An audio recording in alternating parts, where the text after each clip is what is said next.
Welcome back to the Pause and Effect podcast. I'm your host, Dr. Cara. In part 2 of our holiday safety series with Dr. Nic Stirk from Watercrest Vets, we're going to be talking about food and all the ways it can go wrong for our pets. Pancreatitis, toxic treats, and swallowed objects are some of the most common emergencies that we get at this time of year. By the end of the episode, you'll know which foods are dangerous, why certain conditions spike, and what to do if your pet eats something that they shouldn't. Like you mentioned, grapes and raisins. I mean, hot cross buns are around all year round now. They're not just over Easter time anymore. So raisins can potentially be a little bit more severe than grapes. Chocolate, obviously, your Lindt 90% cocoa is far worse than a milk chocolate, which is worse than a white chocolate, artificial sweeteners, particularly xylitol. So if you have any sweets, chocolates, chewing gum, Peanut butters now. peanut butter as well. Also, we get the salt and the sugar free, but then it's got the artificial sweetener in it as well. So that particularly affects dogs. Again, getting back to the pancreas, because it mimics the effects of insulin. So it drops your pet's blood glucose down to virtually nothing. So again, we can do something about it, but we have to catch it in time. So welcome back, Thank Dr. you. Nic Stirk from Watercrest Vets. We spent part 1 discussing why we see an increase in cases during our summer period. It's very seasonal work at times. And this is part 2 where we're going to be discussing our gastrointestinal type issues that we see in our pets. And again, it's this time of year. One of our colleagues actually was like, it always happens after the rain. Yeah. It always happens as it gets warmer. But we did touch on Parvovirus in our first discussion. And I suppose that's a good place for us to start because we were discussing the importance of vaccinations, and we're going to go on and on. For people who have watched part 1, bear with us. It's really, really critical, particularly in young dogs, to ensure that they are vaccinated, in particular because we see a rise in parvo cases at this time of year. Why? It's got to do, I think, with the humidity as well, especially here. The parvovirus itself is a very, very stable virus in the environment, and it takes a lot to get rid of it. During the cooler months of the year, you probably find that the puppies aren't really running around that much outside. So certainly during the summer months, dogs, families outside, walking in public places, and that's ultimately where they're going to get exposed to it. So non-vaccinated carrying animals that are shedding contaminate the environment. So even if you have had a puppy on your property that has had parvo, we always recommend you do not take another non-vaccinated puppy onto your property. So even if you're wanting a new puppy for Christmas, you make sure that they've had at least all 3 of their core primary vaccinations that include parvo before you actually then take them onto your property, because it can be months, if not a year, before you can theoretically say that your property is now clear of the virus.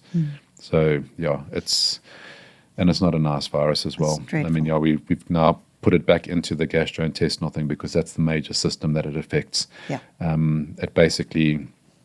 It just sloughs the entire gut. There's no nutrient absorption capabilities really anymore. It's coming out of both ends. It's vomiting, the most horrendous smelling, bloody diarrhea. You can hear the gut making its noises. They are cramping. It's colic. They are in so much pain. They're probably so hungry, but no matter what you try and feed them, it comes out. They're salivating and nauseous. It is an absolutely horrendous disease. So gut stasis too. It's just it's awful. Yeah. So I find it really interesting because, as you say, we are far more social in the summer months. We want to go to the farmer's market or take our dogs to the beach or go for walks, and join families come onto each other's properties like, oh, can I bring the new puppy? And this is not something you can visualize. So, the virus can be there. You can walk it into your house. That's it. And so really the only way for us to try and manage this disease is to vaccinate our pets against it. And so much so that we are now very privileged to be able to have a DP vaccine that we can use in puppies a lot younger. So historically, I think, we were vaccinating from 8 weeks, correct me if I'm wrong, whereas now you can do between 4 and 6 weeks. So just, anybody considering a puppy, I think, so important to get your vet very early on to do it. I know some breeders are really good and reputable and they provide some of the initial vaccines, but a lot of them don't. Yeah. And I think also sometimes with the breeders, you have to ask questions because who administered them? Where are they getting them from, for example? Are they maintaining the cold chain? Is the correct dosage getting used? I know with one of the particular brands up in Johannesburg a number of years ago that they had what they called a breakthrough and the puppies were still getting parvo, and it is an excellent vaccine. So when the company went and did investigations, it was actually shown that the breeders were giving 4 puppies, they were dividing 1 vial, which is a single dose, between 4 puppies. So they weren't getting the correct dosage, which means that the immune system wasn't reacting to that vaccine sufficiently to produce the antibodies for protection. Yeah. And that's why they were then having the breakthrough. And again, yes, who's administering them? Is it even getting administered? So, generally we would say just to be on the safe side, if they've had their first one at the breeder, we would generally recommend just to be on the safe side, we rather to start the core vaccinations from the beginning. They can physically see the vaccination getting given. It gets taken out the fridge and administered 1 dose per animal. It gets done correctly. So from a peace of mind point of view, then the owner should feel better that it's being done in front of them.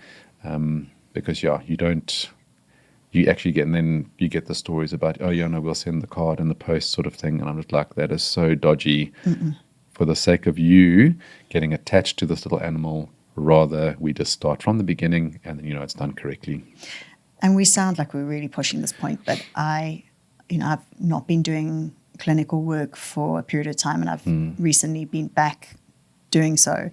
And I've dealt with 2 parvo cases in the last week, one that had no vaccines, and one that had one, and one that went home yesterday, and I'm really grateful that it did, was not that young. In fact, when it got parvo, it was a slightly older puppy, and another that I had to put to sleep this morning. So this is not something to joke about. Really serious. And as we said in part 1, if you anti-vaccination, you need to go to your vet and see a parvo puppy. So it's absolutely devastating for the family. The poor little puppies have to go through this, but also for us, because we know the severity of it, and we're not getting there's no way there's going to be 100% success rate at all. I have heard whispers that there is a monoclonal antibody that's coming out, but shame us in South Africa, we tend to get things a little bit later than the rest of the world. But that is incredibly exciting, because that is literally a little vial of parvo antibodies that you then inject into the little pup, and immediately it starts to neutralize that virus so it can't replicate, and then the situation is basically stopped. And then this is the case of then the healing process. So I think the success then of pulling the little parvo puppies through is significantly better. But the only thing that we have now is vaccination. So before we lose those who say, I'm not here to listen to Parvovirus again, as you hop on about it, we do see an increased number of gastrointestinal type cases that come through the door. And I'm interested in talking first about pancreatitis, because owners are often really surprised when their pets get pancreatitis. They're like, I don't understand. Can you explain why and how it often happens, how people not make the mistake, but how it occurs, and then the kind of signs that owners need to look out for. So again, to try and make light of a situation, I compare the pancreas to the most obnoxious, cantankerous old man, and it does not take much to irritate. So it is a vital organ, so it has to be there. Unfortunately, it's vital for the digestion process, and also producing insulin to control your glucose. Pancreatitis can be horrendous, an incredibly painful condition, and you can also get these chronic sort of like subclinical cases where you just really can't pinpoint what's going on, but the dog is just not right. It's vague. Yeah, and then thankfully now we do have an availability of where we can check specifically for the pancreatic lipase. So I know your practice and my practice, we can test for it in-house. We don't have to send blood off anywhere. Yeah. And that now gives you a quantitative value for, there's a reference range, and obviously anything above that pancreas is irritated. So the acute cases are usually the more severe ones. And especially in our climate where we like a little bit of braai vleis after the rugby or during the rugby or anything else like that. So fat is probably the most implicated trigger for pancreatitis. Yes, there are certain breeds, so the little mini schnauzers, unfortunately, they are the ones that take up most of the statistics for this condition as well. So yeah, nasty condition. So if your dog is not used to getting large amounts of fat, for example, so gosh, the list is exhaustive when it comes to what contains fat and what doesn't. But ultimately, yeah. So I mean, if they're getting boerewors, or if you're eating a little bit healthier and you then take, the rind off your steak or your lamb chop or something and give it to the dog, they go and steal something off the braai. If you've got a salad, if there's cheese, bacon in the morning, anything that has got fat or large amounts of fat, and particularly if the little dog isn't used to it, that can certainly then trigger the pancreatitis. And again, initially can be very, very vague signs, even with an acute cause of the pancreatitis. Vomiting, diarrhea, inappetence. If you're lucky, they might be doing what we call in the prayer position. So the dogs will stretch their legs out in front and then they raise their back end. So the discomfort basically sits just below the ribs, in the area of the stomach as well. So again, during an examination, if the vet then goes and palpates what we call then the cranial abdomen, and the dog winces, that in itself should be a little bit of a red flag that there might be something going on there. And again, it does not happen all the time. We had a Yorkie a couple of weeks ago, and we've seen a bit of an influx of pancreatitis, more so than normal, which is a little bit concerning. But this little thing, I promise you, I was palpating and my fingers were touching right the way through, and this little thing was just looking around the room.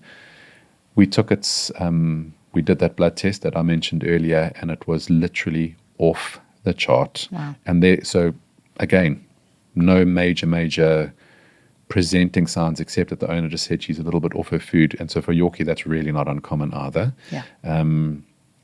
But if it's caught early enough, we can certainly do a lot for them and get them through. And then as a maintenance, nutritional management is the best way of doing it. So literally anything other than fat. Yeah. So we're not saying cut fat out completely. There are special formulated prescription diets as well, in the kibble form or a wet form, which has got a lower amount of fat in it, which tends to be safe enough to not then trigger or aggravate the pancreas as well. Especially now that we're getting the rains, the flying ants are out, and that's something that people often then actually think it's so cute. Look at the little cat and the dog. They're running around outside and they're eating up all the flying ants. Those things are little peanuts with wings, and peanuts and peanut butter, that's another one, is just, there's a lot of fat that's in there. So, yeah, if you see your dog running around, and your cat even, because cats can also get pancreatitis, not nearly as commonly as what dogs do, but they can still get it. Don't let them engorge themselves on maybe like one or two, but often if they eat too much, and they'll end up vomiting anyway because it's just too fatty and too rich. Yeah. So, yeah. Flying ants, believe it or not, is also one of those, can be a cause of that as well. And I've seen them with, we've got the dogs that love raiding the dustbin, eating rubbish, and those can also come in as a pancreatitis if owners don't necessarily, associate with what they've thrown in the bin with. Yeah, no. So spoilt food and like you say, fats, offcuts. And You look at me, I look at you, I see the love in your eyes. I'm lost in Health you can see, love you can feel. UltraPet, the science of love.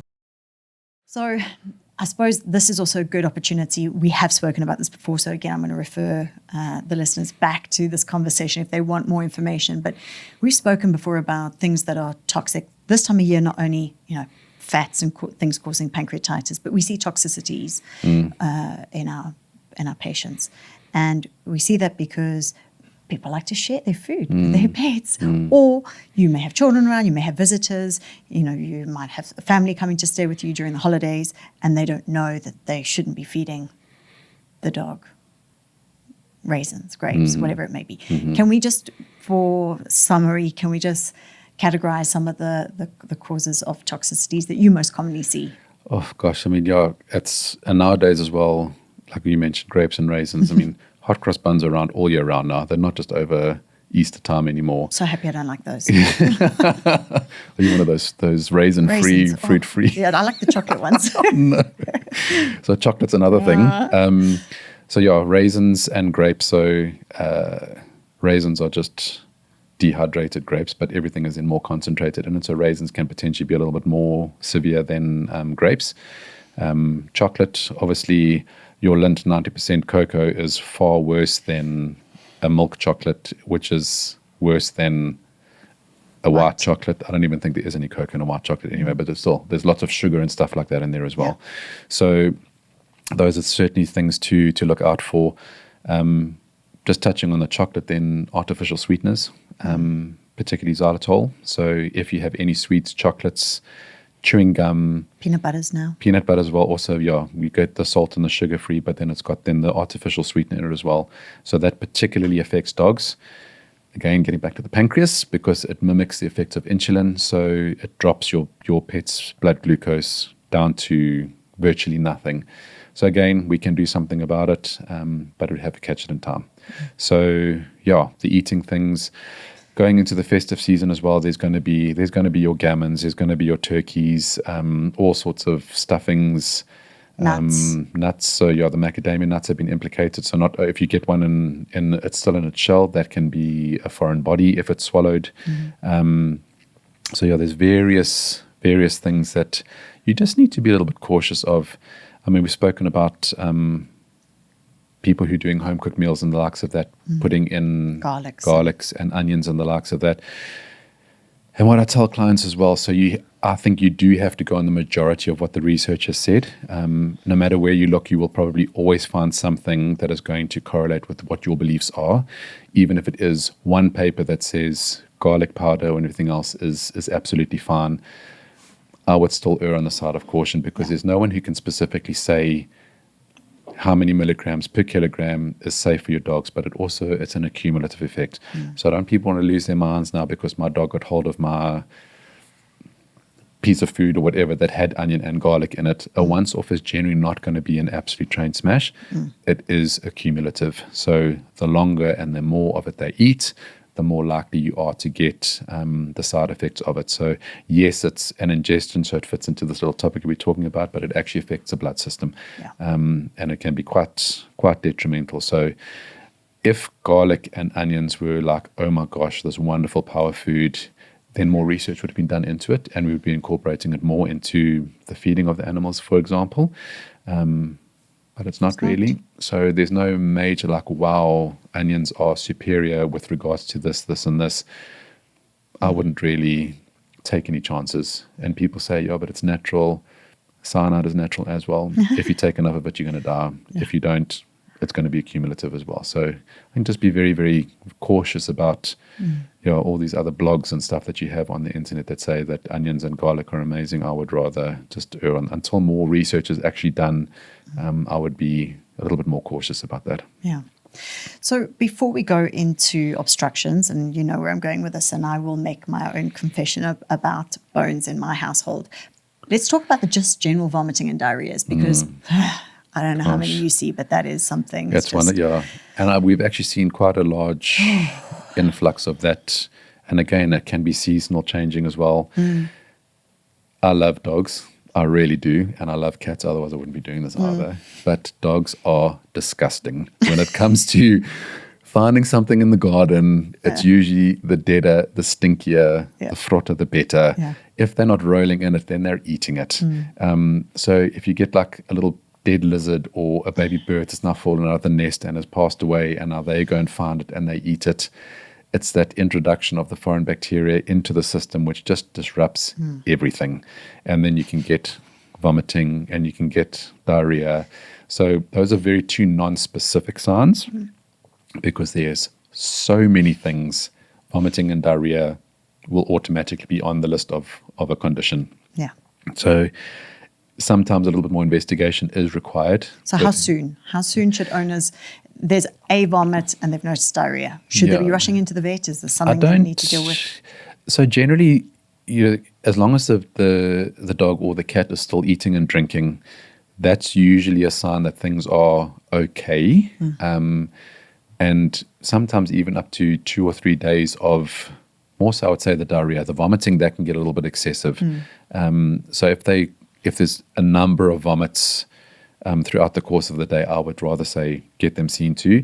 The diarrhea, not Can be really. self-limiting. So in which case, so that means that we don't have to do any treatment. There's also over-the-counter treatments that or products that you can then use, which again help to just almost repopulate the normal gut flora. There's the prebiotics in it. There's that medicinal K that binds any toxins that are potentially there. So we don't always have to rush into the vet if it is a diarrhea. Yes, if there's blood, there's a number of things that can cause blood in the diarrhea or the stool. Then a fecal flotation would be ideal to see if there's, for example, hookworm. We're finding that the hookworm nowadays is becoming a little bit tenacious and a little bit trickier to actually clear an infection than what we did a number of years ago. So it's important then, if you do notice something like that, if it is present on the fecal smear or the fecal flotation, that it gets addressed aggressively the first time to get rid of it. And sometimes you need a second treatment, like sort of 2 weeks later. So a diarrhea, I wouldn't be overly concerned, particularly though if they are eating and drinking and it's not vomiting. But particularly in younger patients, then I would be more concerned because they can dehydrate a lot faster than an adult dog, for example, or an adult cat. So the younger the patient, I think the more urgency at getting them seen to, particularly if there's both vomiting and diarrhea. A little bit of an upset stomach is really nothing to... Can be manageable. Yeah. So, before we go on to our foreign bodies, how frequently are you advising owners to deworm? So that, again, I think is a very individual thing, and it needs to be tailor-made for each household, each pet even. So clients will say, well, my cat never leaves the property, but if they're getting exposed to fleas potentially from the dogs that are outside, fleas and tapeworm are base buds. They're part of the life cycle. So if you're not then controlling the fleas necessarily, your dogs and your cats can still get tapeworm, especially if they're being exposed to it outside as well. So there are certain preparations, again, that will cover then the deworming.